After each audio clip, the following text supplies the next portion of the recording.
ఏడికి పోతుంది మనకు అలర్ట్ చేసిరు కదా అని గతంలో మేము అనుకున్న తర్వాత కబ్జా కోట్ల కన్నుపడ్డది మున్సిపల్ కాగానే ఆకాశం అందిన రేట్లు కోట్ల రూపాయల ప్రాపర్టీ. మాకంత జ్ఞానం లేదు, సరేలే ఎడిగిపోతుంది అని అనుకునే లోపు కరోనా వచ్చింది.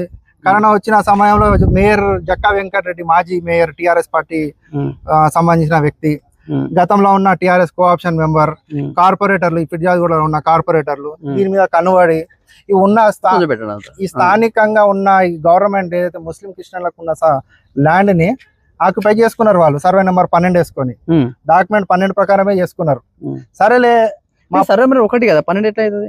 వాళ్ళు వేసుకున్నారు, గవర్నమెంట్ వాళ్ళది, వాళ్ళు సృష్టించింది. ఎలిగాని మలిగాడు చేస్తాడు, మలిగాని ఎలిగాడు చేసేది టిఆర్ఎస్ ప్రభుత్వంలోనే ఉంటది. అంతా చూసినాం మనం. వాళ్ళు వేసుకోరు, 12 నెంబర్ వేసుకున్న తర్వాత మేము పోరాటం చేసినాం, 100 రోజులు దీక్షలు చేసినాం, ధర్నాలు చేసినాం, బొమ్మలు కాల్చినాం కేసీఆర్. ఈయనలే సరే, నేను కాంగ్రెస్ పార్టీ కంటెస్టెడ్ కార్పొరేటర్, ఫిర్యాదుగూడ మున్సిపల్ కార్పొరేషన్ లో 1వ వార్డు.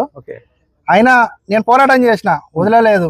నేను నా మైనార్టీలకు నేను న్యాయం చేయకపోతే నేను రాజకీయంలో ఉండి వేస్ట్, సన్యాసి రకం తీసుకోవాలి అని నేను ఒక ఉద్దేశంతో